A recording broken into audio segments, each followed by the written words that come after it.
Olá, irmãos, saúdo cada um de vocês com a graça e a paz do nosso Senhor Jesus Cristo, amém? Meu nome é Miriam Anitta, eu estou aqui para juntinhos estudarmos um texto da irmã Cleilma Ricker, cujo nome é Duas Histórias, Diferentes Respostas, Grandes Propósitos. Esse texto foi escrito para o Manancial, que é um devocional produzido pela União Feminina Missionária Batista do Brasil, que oferece meditações baseadas na Bíblia, que é a palavra de Deus. Tem uma meditação para cada dia do ano, por isso que nós estamos aqui e temos material para conversarmos todos os dias. E quando a gente faz essa meditação, tanto faz sozinhos ou com alguém, nós somos inspirados, exortados e edificados. Isso vai promover o nosso crescimento cristão e também vai nos engajar cada vez mais com a missão de Deus. Como os irmãos sabem, não foi eu quem escrevi o texto, não ajudei a escrever, então o que eu faço? Eu leio com vocês e conto aquilo que eu entendi. Quero pedir que vocês compartilhem essa mensagem, não porque ela é boa demais, não porque foi um vídeo super mega master plus, não. A gente sabe que é um vídeo caseiro, mas o que tem de melhor nesse vídeo é a palavra de Deus. Ela que vai nos edificar. Então, não é o que eu digo, mas é o que o Senhor vai falar em cada coração. Então, compartilha aí com seus irmãos, com seus amigos, com os colegas. E, por favor, comentem, curtam. É isso aí. Bom, irmãos, então vamos orar e pedir ao Senhor que nos abençoe para que o nosso devocional seja algo realmente produtivo e edificante.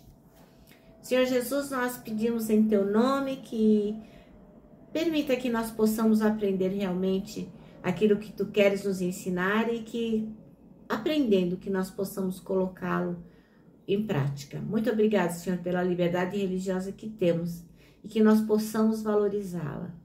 Oramos também pelas igrejas que são perseguidas e que não têm o mesmo privilégio que nós. É o que te pedimos. Amém. Bom, irmãos, então o nosso texto bíblico está em Lucas, capítulo 1, versículos 11 a 38. O texto é bastante complexo, bastante grande. Então, eu sugiro que você pegue a sua Bíblia para acompanhar a leitura com a gente, tá bom? Então, vamos lá? É quando Gabriel anuncia, né, que João Batista vai nascer. Na época de Herodes, rei da Judéia, havia um certo sacerdote chamado Zacarias, que fazia parte do grupo sacerdotal de Abias. E Isabel, sua esposa, também era uma das descendentes de Arão. Os dois andavam em justiça aos olhos de Deus e obedeciam de forma irrepreensível a todos os mandamentos e doutrinas do Senhor. Contudo, eles não tinham filhos, porque Isabel era estéril e ambos eram avançados em idade. Então, eu só dei aqui um preâmbulo para a gente compreender do que nós estamos falando. Então, agora nós vamos para o versículo 11, que é o que nós vamos estudar, do 11 ao 38. Bom, então foi então que um anjo do Senhor apareceu a Zacarias, à direita do altar de incenso. Assim que Zacarias o viu, ficou perplexo e um grande temor o dominou completamente. Entretanto, o anjo lhe assegurou: não tenha medo, Zacarias, eis que a tua súplica foi ouvida. Isabel, tua esposa, te dará à luz um filho e lhe porás o nome de João. Ele te será motivo de grande felicidade e regozijo, e muitos se alegrarão com seu nascimento. Pois ele será grande aos olhos do Senhor, jamais beberá vinho, nem qualquer outra bebida fermentada, e será pleno de Espírito Santo desde antes do seu nascimento.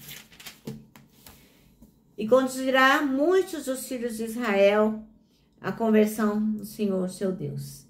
Ele avançará na presença do Senhor, no mesmo espírito do poder de Elias, com o propósito de fazer voltar o coração dos pais a seus filhos e os desobedientes à sabedoria dos justos, deixando um povo preparado para o Senhor. Então, Zacarias indagou do anjo: como poderei certificar-me disso? Pois já sou idoso e minha esposa é igualmente de idade avançada. Ao que o anjo lhe replicou: sou Gabriel, aquele que está permanentemente na presença de Deus e fui encarregado de vir para falar e transmitir-lhes essas boas notícias. Porém, eis que permanecerá em silêncio pois não conseguirás falar até o dia em que venha ocorrer tudo quanto te revelei, porquanto não acreditaste nas minhas palavras, as quais no seu devido tempo se cumprirão. Enquanto isso, o povo estava aguardando Zacarias e preocupava-se com o fato de que demorasse tanto no santuário do Senhor. Mas, ao sair, nenhuma palavra conseguia pronunciar. As pessoas perceberam que ele tivera uma visão no santuário.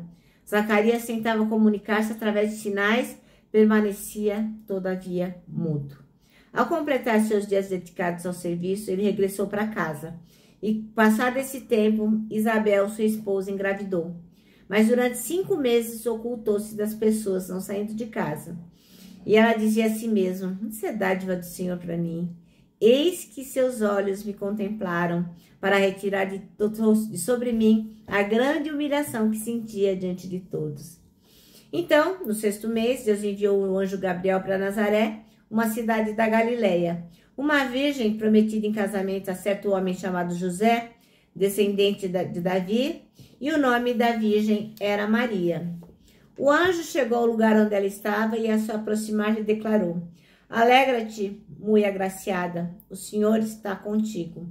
Diante de tais palavras, Maria ficou intrigada, imaginando qual poderia ser o motivo daquele tipo de saudação.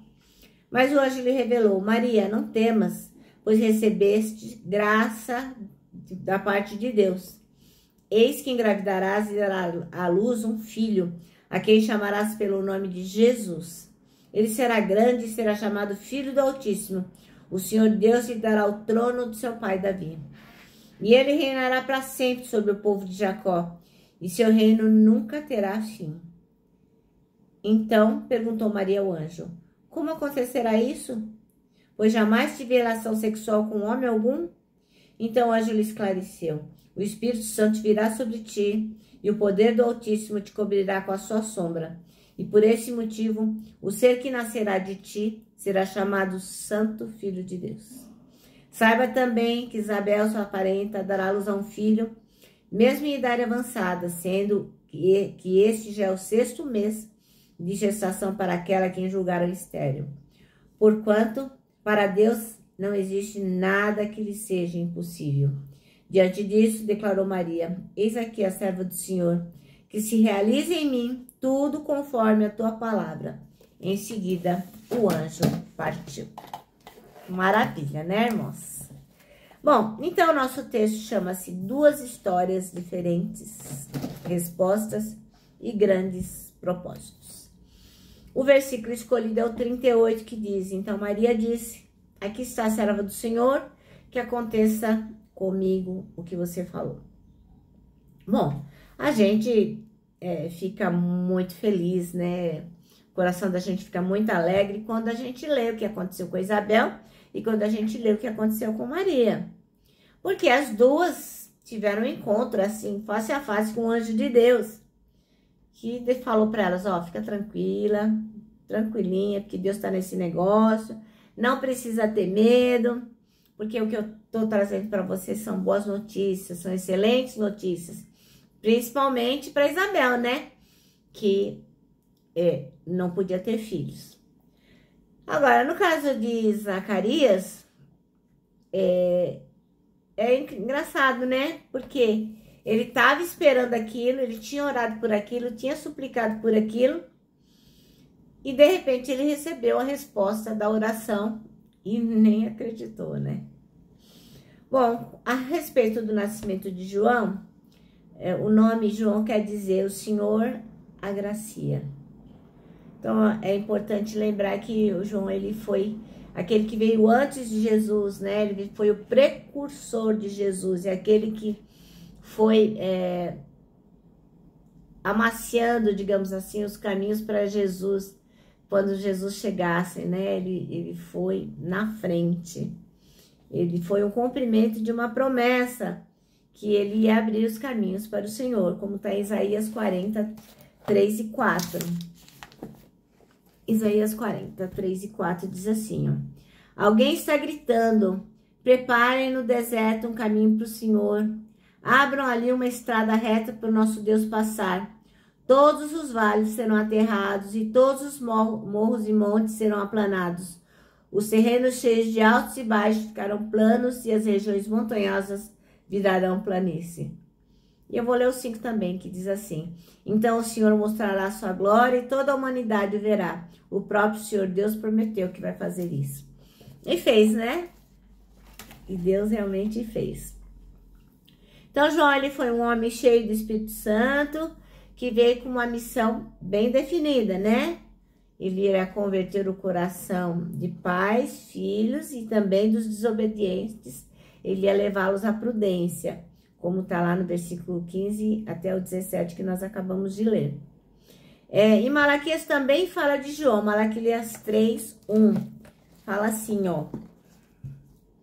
Vejam, envio meu mensageiro que preparará o caminho diante de mim. Então, de repente, o Senhor a quem vocês buscam virá ao seu templo. O mensageiro da aliança por quem vocês anseiam certamente virá, disse o Senhor dos Exércitos. Então, João tinha aí uma missão bastante importante, né? E quando o Zacarias ouviu tudo isso, o que ele fez? Ele duvidou, né? Ele achou que, nossa, ele já estava velho, a esposa dele também, não ia ser possível. Mas, o que tudo indica, eles também estavam orando, né, para ter um bebê, e eles também estavam orando pela vinda do Messias. Então, o que o anjo Gabriel faz? Ele dá um sinal para Zacarias. Não era um castigo, era um sinal para que ele compreendesse que aquilo que estava sendo dito era verdade. E ele não falaria, ia ficar mudo até que todas as coisas acontecessem do jeito que Deus falou. Bom, e depois a gente viu que o anjo apareceu também para Maria e chamou Maria de agraciada, né, cheia de graça, dizendo para ela não ficar com medo, porque Deus tinha escolhido, né? Ela tinha sido achado graça diante de Deus.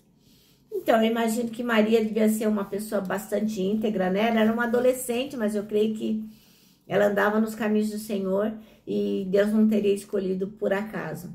Mas eu imagino que deve ter sido para uma adolescente solteira, virgem naquela época, saber que ficaria grávida, né? Não deve ter sido fácil, mas mesmo assim ela confiou. E Gabriel então dá a notícia para ela de que ela seria a mãe de Salvador, o Filho do Altíssimo. Ele contou a notícia boa sobre Isabel e deixou bem claro que para Deus não tinha nada impossível. Nem ela virgem ficar grávida e nem Isabel idosa ficar gestante.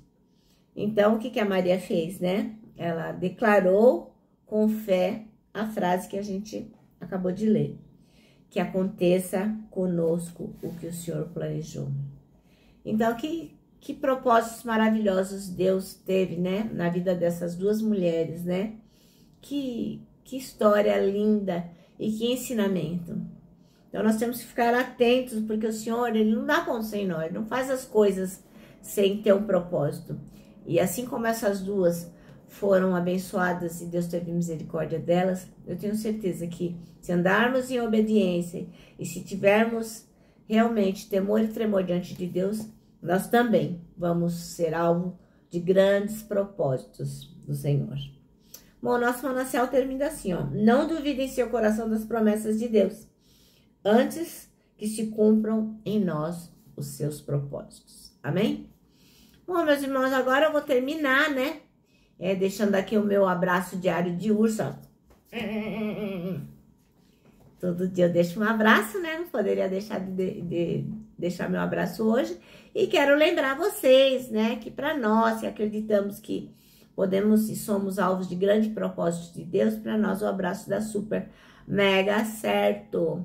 Quero que vocês também tenham em mente a importância de decorar o versículo deste ano, que é 1 Tessalonicenses 5:9, que diz: porque Deus não nos destinou para a ira, mas para recebermos a salvação por meio de nosso Senhor Jesus Cristo.